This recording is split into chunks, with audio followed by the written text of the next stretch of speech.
There are few ships in Star Wars with such a simple shape that you could recreate them with just 2 D&D dice, or just one without its cargo load. In fact, the subject of today's video is the only one I can think of. I'm Joey from Radio Free Coruscant, and this is the Class 4 container transport.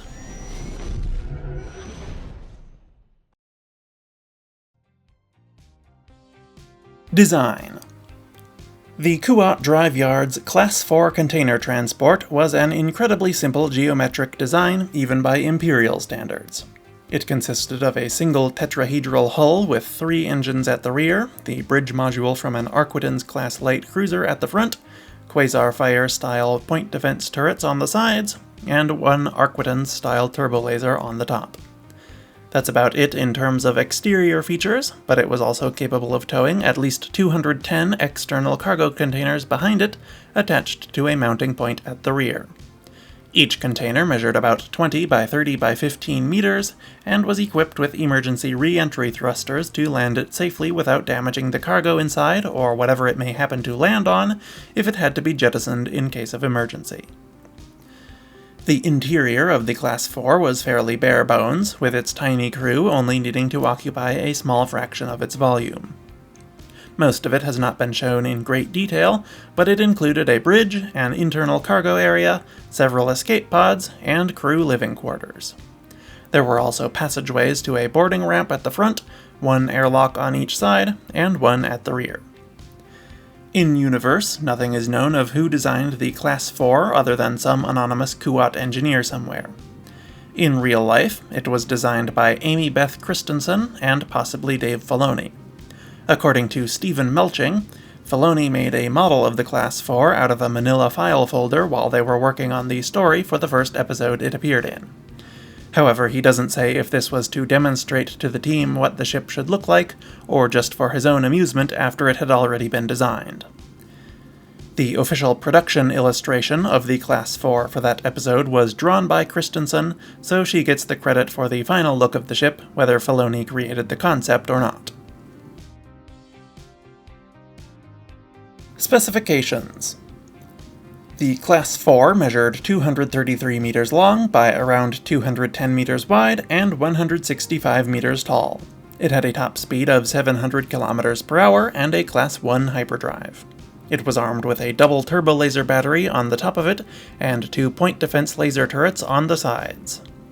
Despite its large size, the ship only required 9 crew, a captain, 2 pilots, 4 gunners, a cargo master, and a navigator.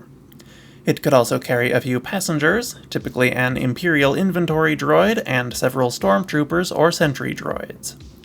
The ship's cargo capacity was unknown, which is always maddening on cargo ships. I would guess each cargo container could carry at least 1,000 tons apiece, considering that they're each about the size of a light freighter but don't contain engines, fuel tanks, crew quarters, etc. That would give the ship a total of 210,000 tons of cargo with a full load of containers. I suspect the ship probably also had additional internal cargo space, but it's hard to say for sure how much. Possibly another 1,000 tons or even more. The price of the Class 4 is unknown as well, but probably somewhere around 2 million credits new, or 1 million used if it was available for sale on the second-hand market. History. It is not known when exactly the Class 4 container transport was introduced, but it was in service at least as early as 19 BBY, and I would guess it entered service within a year or two before that during the Clone Wars.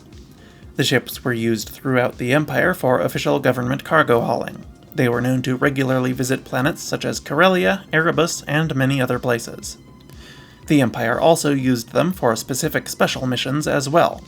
They were occasionally used to haul cargo with Imperial invasion fleets, such as when they liberated the planet Chorin from pirates. At least 3 Class 4s were also used in the Empire's raid on Count Dooku's war chest on Sereno. This mission was interrupted by the rogue clones of Clone Force 99, who were tasked with stealing some of this treasure for their patron Sidoran Scaleback.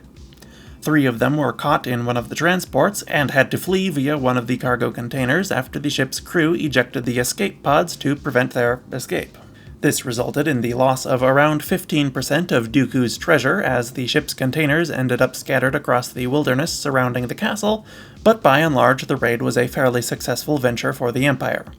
Or at least, the Emperor. I'm quite certain that the treasure was headed straight for his own personal collection.